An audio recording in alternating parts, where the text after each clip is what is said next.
Good morning, everyone. Today is October 25, 2016. It is 5:16 a.m.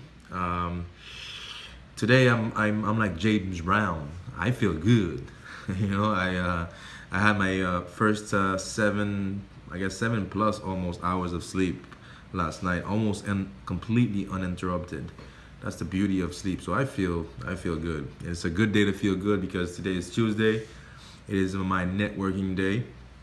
So I have a long day ahead of me.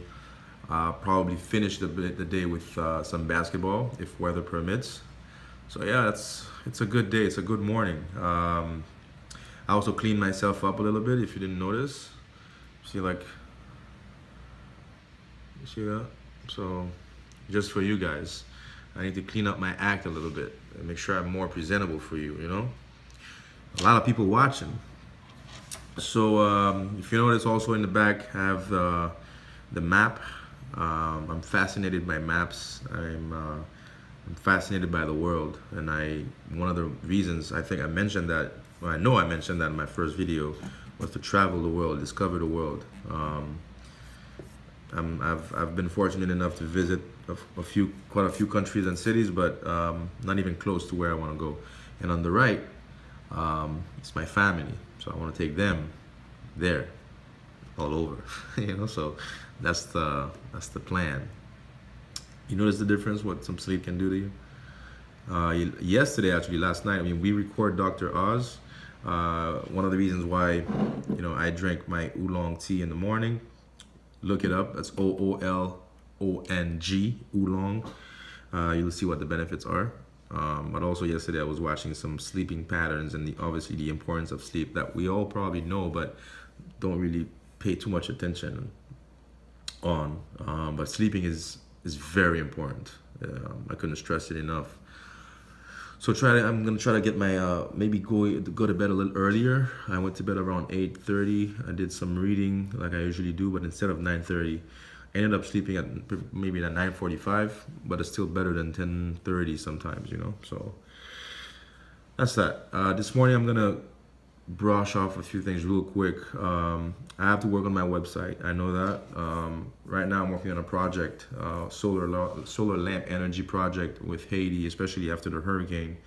That company is changing its not strategy, but has to address the hurricane issues, and so it's been making changes to the website, adding new products. So it's been keeping me busy, and also renewing a year of marketing. So there's contracts, there's a lot of reading, a lot of preparation.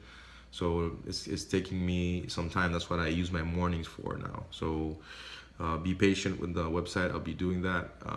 More of the branding of the 516 experiment.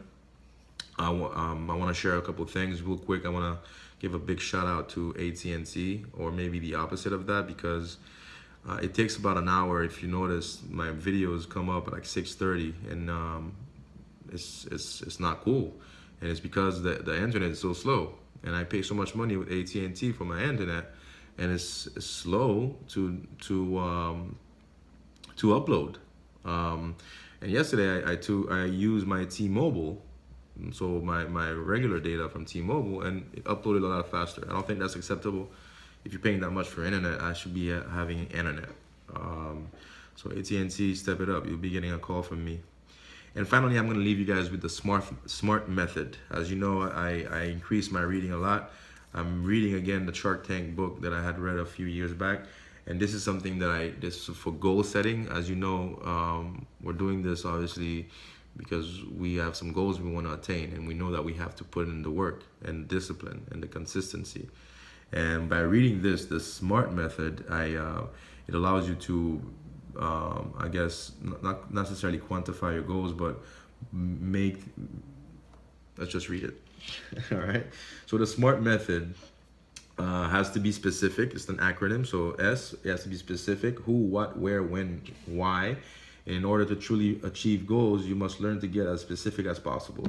If you desire wealth, for example, your goal shouldn't be to get rich, but to make a specific amount of money in a certain period of time. Measurable. If you can't measure it, you will never be able to achieve it. When setting goals, it's best to identify short and long-term measurements of success along the way. This way you can track your progress in real time. A, attainable.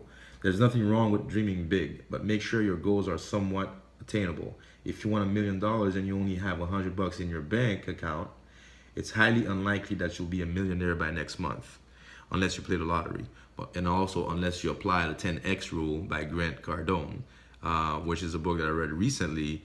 And his 10x rule, I think is also brilliant. Dream 10 times as big, and don't be disappointed if you don't get there. Just know that if you keep working hard, even if you don't get there by the time you wanted to get there, you can still work harder and get there. So don't be afraid to dream too big. In my life, I've had people tell me, like, almost laugh at some of my dreams, but it's fine. And that's why now I don't really share them anymore. I'd rather share them with you, because I know one day I'll attain them. Relevant. Achieving any major goal takes a lot of work, so you must make sure your goals are relevant and important. Don't forget to zoom out a bit and take a look at the bigger picture. Do your short-term goals set you up for your long-term success? So that's relevant. So the SMART method, use that to I guess determine your goals. I think when I read that, it made a lot of sense to me, and I wanted to share it with you. So today we had a longer video than expected. I even spoke faster. I thought I would get it all done below 4 minutes, and here I am still talking. So I have to work on being shorter on those videos so you guys are not too bored. So I'll work on that. In the meantime, have a wonderful day. Until next time.